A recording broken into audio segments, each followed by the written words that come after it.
Hello all, welcome back to my channel. మామిడికాయలు చూసారా ఎంత ఫ్రెష్గా ఉన్నాయో. లాస్ట్ టైం ఉగాది ఫెస్టివల్ కానీ గ్రాసరీ కానీ వెళ్తే అసలుకి మామిడికాయలే దొరకలేదు. దొరికిన చిన్న మామిడికాయలతోనే అడ్జస్ట్ అవ్వాల్సి వచ్చింది. ఈసారి మనకు మంచిగా దొరికాయి మామిడికాయలు. సో అందుకనే నేను తీసుకొచ్చి మామిడికాయ పచ్చడి పెడదామని అనుకున్నాను. ఈసారి అయితే నేను అల్లం వెల్లుల్లితోనైతే మామిడికాయ పచ్చడి పెడుతున్నాను. అంతకుముందుకు నేను మామిడికాయ పచ్చడి ఒక 3-4 టైమ్స్ యూఎస్కి వచ్చాక పెట్టాను, కానీ ఇలా అల్లంతోనైతే పెట్టలేదు. ఈసారి ఫస్ట్ టైం ట్రై చేస్తున్నాను మామిడికాయ పచ్చడ అల్లంతోని. సో ఇప్పుడైతే నేను ఒక కప్ తీసుకొని అయితే మామిడికాయ ముక్కలు ఎన్ని కప్స్ ఆ కప్తోని వస్తున్నాయో కౌంట్ కోసం అయితే అలా పెద్ద బౌల్లో వేసుకుంటున్నాను అదే కప్తోని. సో నాకైతే ఇవి 5 కప్స్ వచ్చాయి మామిడికాయ ముక్కలు. అండ్ అదే కప్పుతోని మనము ఉప్పు కారం అన్నీ తీసుకోవాలి. సైడ్కి అయితే నేను ప్యాన్ పెట్టుకొని నువ్వుల నూనె ఆర్ పల్లి నూనె తీసుకోవాలి. సో నేనైతే నా దగ్గర నువ్వుల నూనె ఉంది, సో ఆ నువ్వుల నూనె ఆ ప్యాన్లో వేసి పెట్టుకున్నాను. ఇక్కడైతే నేను ఇండియా నుంచి తెప్పించిన కారమే యూజ్ చేస్తున్నాను పచ్చళ్ళలోకి. అండ్ ఆ ప్యాన్లో ఆయిల్ కొంచెం వేడెక్కాక జీలకర్ర అండ్ మెంతులు ఒక హాఫ్ స్పూన్ వేస్తే చాలు. అండ్ ఇక్కడ అల్లం ఆల్రెడీ మిక్సీ చేసుకున్నాను, దాన్ని కూడా మనము కొంచెం నూనె మరీ వేడికి కూడా అవసరం లేదు. సో వేసి కొద్దిసేపు మిక్స్ చేసుకొని కొంచెం దగ్గరికి అయ్యాక పక్కకు పెట్టుకోవాలి. అండ్ ఇక్కడ నేను కారము 5 కప్స్ ఆఫ్ మామిడికాయ ముక్కలకు మనము 1 కప్ వేసుకోవాలి, కానీ నేను హాఫ్ కప్పే కారం వేసుకుంటున్నాను. ఎందుకంటే నా దగ్గర ఉన్న కారము చాలా స్పైసీగా ఉంటుంది, అందుకనే కొంచెం తక్కువనే వేసుకుంటున్నాను. అండ్ సాల్ట్ కూడా హాఫ్ కప్కి కొంచెం తక్కువనే వేసుకున్నాను. అండ్ తర్వాత మామిడికాయ పచ్చడి టేస్ట్ చూసాక కూడా నాకేం ఉప్పు తక్కువ అనిపించలేదు.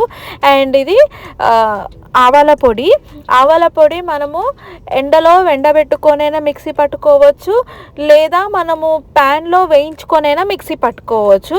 నేనైతే ఎండలో ఎండబెట్టుకొని మిక్సీ పట్టడమే ప్రిఫర్ చేసుకున్నాను, అదే టేస్టీగా ఉంటుంది. సో వీటన్నిటిని మనం మొత్తం మిక్స్ అయ్యేలా ఈ పెద్ద బౌల్లో అయితే మిక్స్ చేసుకోవాలి.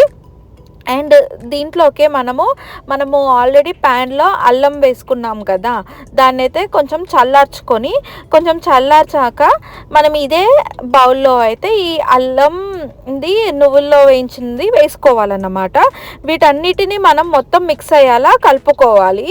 మరీ వేడిగా ఉన్నప్పుడైతే ఎప్పుడు కారంలోకి ఆయిల్ వేయకండి, ఎందుకంటే మనకు కారం అనేది బ్లాక్ కలర్లోకి వచ్చేస్తుంది. సో ఇక్కడ మనం ఆల్రెడీ మామిడికాయ ముక్కలు కౌంట్ చేసి పెట్టుకున్నాం కదా, వాటిని అయితే మంచిగా తూడ్చుకొని పెట్టుకోవాలి. మీకు స్టార్టింగ్లోనే వీడియోలో చూపించాను. సో ఆ మామిడికాయ ముక్కలన్నిటిని ఈ మిక్సింగ్ దాంట్లో వేసేసుకొని మనము ఇంకా మంచిగా కలుపుకుంటే మనకు మామిడికాయ పచ్చడి రెడీ అయిపోతుంది. మీలో ఎంతమందికి అలా మామిడికాయ పచ్చడి పెట్టగానే అదే బౌల్లో వేడివేడి అన్నం వేసుకొని తింటే ఇష్టము? నాకైతే చాలా ఇష్టము. దానికోసమే బ్యాక్ సైడ్ కుక్కర్లో రైస్ అయితే పెట్టుకున్నాను. యాక్చువల్గా ఆ రోజు అయితే నేను మటన్ బిర్యానీ చేశాను. ఆ బిర్యానీ అసలుకి నాకు అవసరం లేదని పక్కకు పెట్టేసి నేను కొంచెం వైట్ రైస్ పెట్టుకున్నాను. సో మనం కొత్తగా జార్లో అయితే పెట్టుకుంటాం మామిడికాయ పచ్చడి అయితే. సో నాకైతే ఇది కూడా గ్లాస్దే. సో దీంట్లోనే నేను మామిడికాయ పచ్చడి అయితే పెట్టుకున్నాను. పర్ఫెక్ట్గా దాంట్లోకి సరిపోయింది నాకు. సో ఇంకా అదే బౌల్లో నాకు ఈ వేడివేడి అన్నము అయితే వేసుకుంటున్నాను అన్నమాట.